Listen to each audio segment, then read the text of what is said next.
Citizens, it is that time. You are officially in Alert Zone. Welcome to the Alert Zone TV. I'm the Wizard, Uncle James.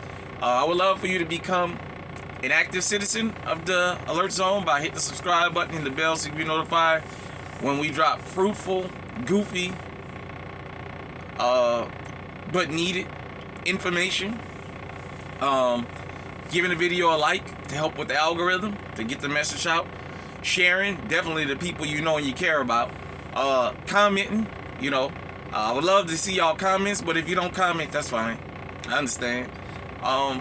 If you're 18 or older and you are able to be legally armed in America, practice your Second Amendment rights. It is not illegal under the Constitution, and it will help preserve your life. So, I wanted to get into this morning why I teach the things I teach. And I understand sometimes it may be uncomfortable conversations with the Second Amendment, but they need to be had. As I told you guys, everybody have their niche. Mine's is, besides shooting, mine's is just teaching, because I know there's a lot of things that's tied up into the Second Amendment that people talk about behind closed doors. But me moving from Louisiana to Iowa kind of opened my eyes into a lot of times we as Americans can get caught up in a bubble. What I mean by that is we can get caught up into life just in the particular place that we live, and we figure everybody else should know this, and they don't, because it's something maybe they never had to think about or never had to confront. So I wanted to talk to you guys again about why I preach about law enforcement like I preach. I told you, and I told you, and I told you, and I'm going to continue to tell y'all. Anytime law enforcement stops you, there's a 50-50 chance of you going home. That's just what it is. That's for everybody now. It used to be what they would call divisive to talk about that, because it was always seen as a racial thing. But as you've seen in the last 2 or 3 years, it's cutting across racial lines now. It's not a racial thing anymore. It's starting to happen to everybody. You starting to have people just get railroaded left and right. You starting to have more and more groups who's told us to stop talking about it because we just complaining if we would just comply.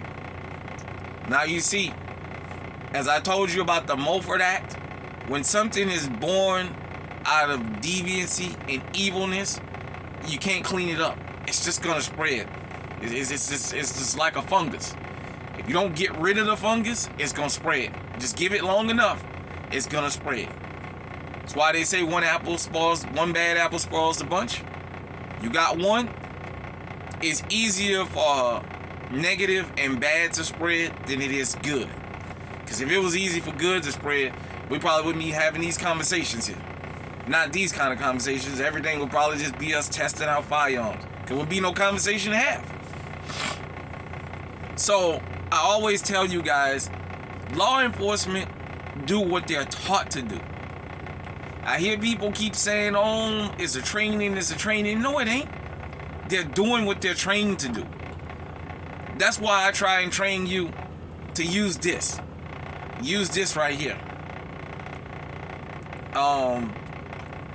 There was an incident in Las Cruces, for those of you who don't know, in which a guy was shot at over 90 times. They say he had 12 bullet wounds in him, and he survived. I mean, for you religious people, y'all say, God was on his side. But this is fair use. We're going to talk about this, and it's going to be at the heart of something that I always talk about. Fair use again. Forgive me. Against the city of Las Cruces and 5 Las Cruces police officers dating back to an officer-involved shooting that happened back in March of 2021. The lawsuit alleges an unarmed man had 90 rounds shot at him by officers in what his lawyers call a military-style attack. KTSA 9 News reporter Shelby Kapp joins us tonight in the studio. And Shelby, you spoke with the attorney for the city and those police officers that were involved. What did they all have to say?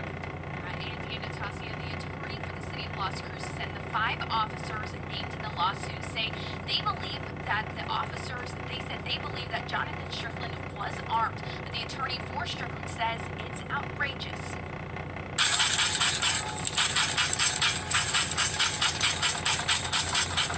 This body camera footage showing how many shots were fired. Attorneys for Strickland say he had at least 12 gunshot wounds. We feel that this was one of the most outrageous shootings that we've seen around the country. I mean, there's some bad ones, but when you have 90 shots at a young man who's unarmed, you can't get much worse than that. Strickland calling for justice. I believe that people need to be responsible for their actions.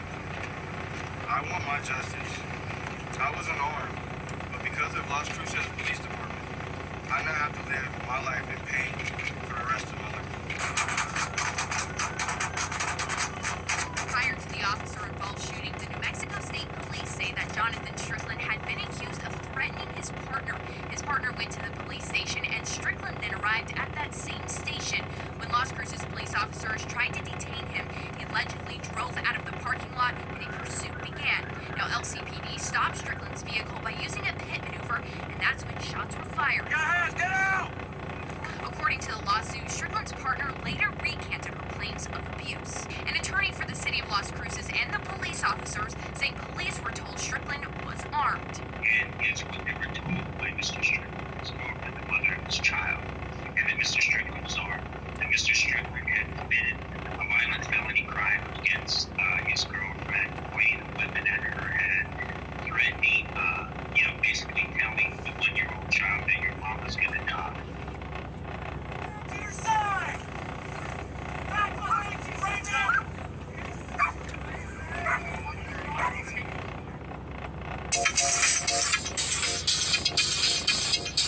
Hold on, everybody. Sorry about that, everybody. That was an unexpected phone call. But back to what I was saying. Let's get a couple things straight. Because this pointed out a couple things. Number one, we don't always know what the police are being told on a 911 call. So we do have to give law enforcement, to an extent, that benefit of the doubt. Number two. Oh, y'all excuse me. He on the truck. A lot going on. You don't ever know what's being said on those 911 calls. That's number one. Number two. You always gotta assume that was a death squad. They came to kill him. It just so happened he survived. You don't fire 90 shots at somebody you ain't intending to kill. All it took was one officer or two officers to do what they needed to do. For those of you who want to know why we need AR-15s, didn't you see that officer with one just going off in his car? Just going off. He survived 12 shots. Now, as far as the whole pursuit thing, and they said that he was indicted, but the charges was dropped because no crimes was committed.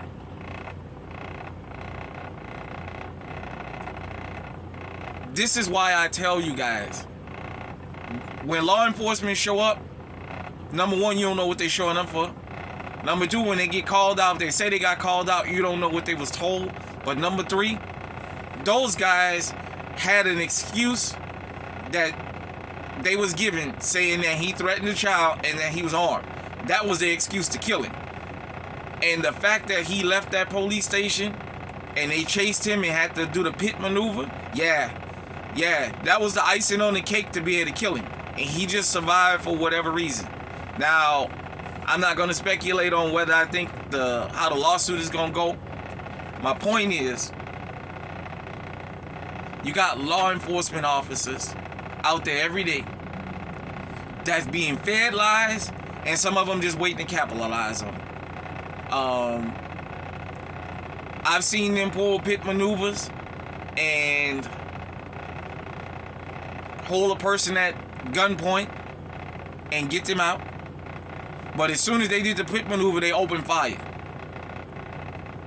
Because to me, their goal was to kill him. And he just survived for whatever reason.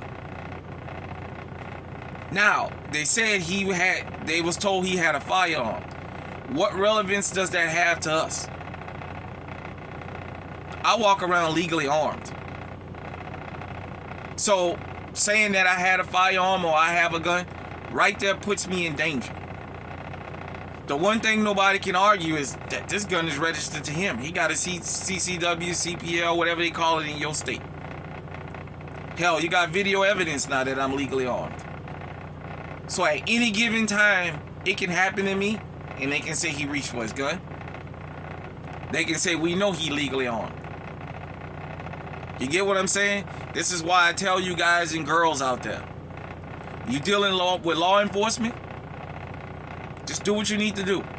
They stop you, take your ticket, do whatever you're going to do, and go about your business.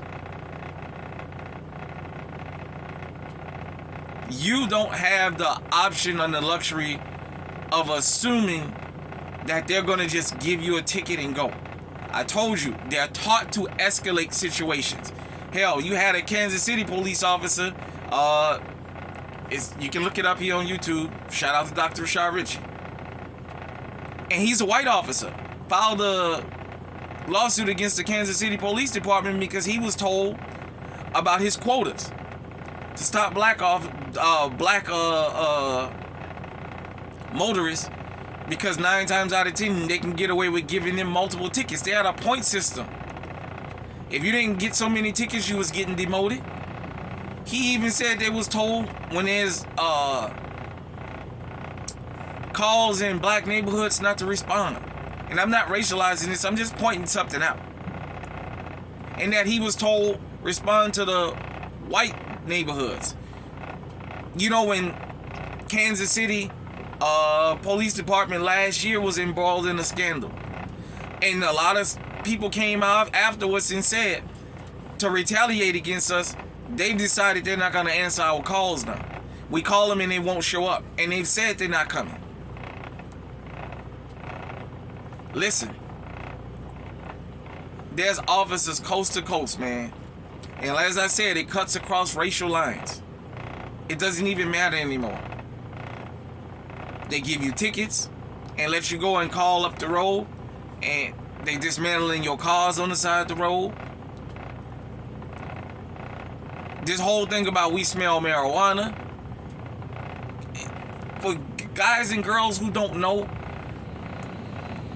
think tanks. You guys don't know how dangerous think tanks are.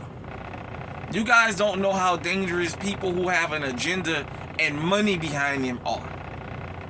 They sit here and they go around and they monitor everybody's feelings and they make it out of laws. They tell you about China, the Patriot Act. We don't have no privacy.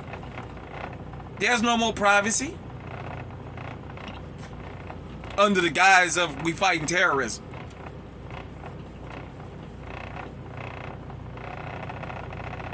I'm just telling you, when they stop you, especially for those of us who are legally armed, it is your duty to de-escalate the situation or even stop the situation from escalating.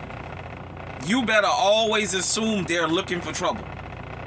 Then you don't ever know if somebody ever called him. If they said we got a call, you don't know if that's true or not, and you don't know what that call involved, because that woman, for those of you who don't know, the guy who was shot at 90 times, it was his old lady.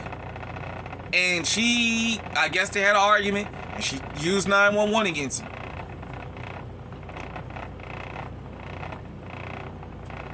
And by the time she can tell them that she filed a false report, it was already too late. They was trying to kill him.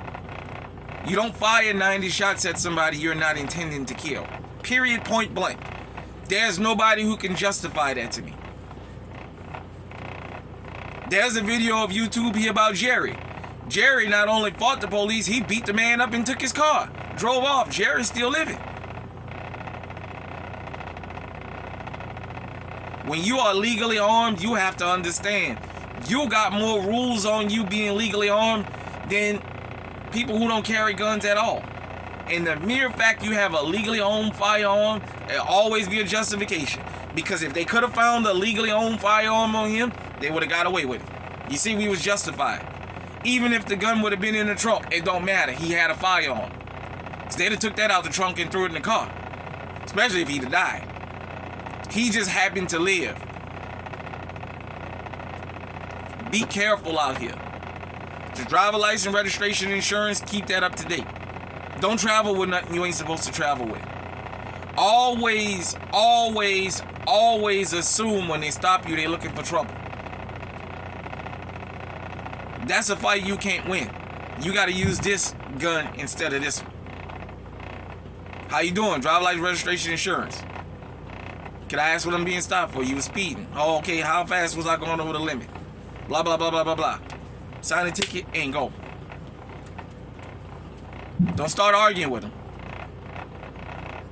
When they ask you, can I search your vehicle? That's their way of telling you, I'm going to search your vehicle.